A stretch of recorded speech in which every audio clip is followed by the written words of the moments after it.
বৃহস্পতিবার সকালে আগরতলার দিক থেকে TR-01 নম্বরের একটি যাত্রীবাহী অটো তেলিয়ামুড়া দিকে আসার পথে হাওয়ায় বাড়িনাকা পয়েন্টে তল্লাশি চালিয়ে মোট 25 কেজি শুকনো গাঁজা সহ পাচার বাণিজ্যের সঙ্গে জড়িত 3 মহিলা ও অটো গাড়ির চালক সহ মোট 4 জনকে আটক করে পুলিশ।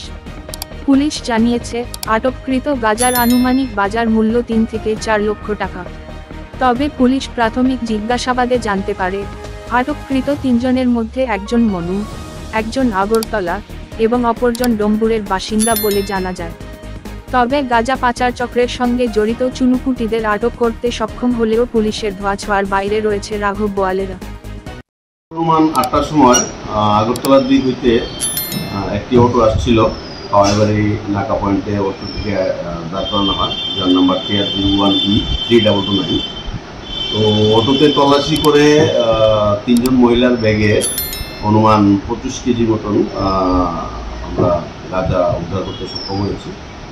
তো আমরা এই বিষয়ে একটি এনডিপিএস মামলা নেব, আর অটো ড্রাইভারের ইনভলভেন্সি আছে কিনা সেটা আমরা তদন্ত করে দিচ্ছি।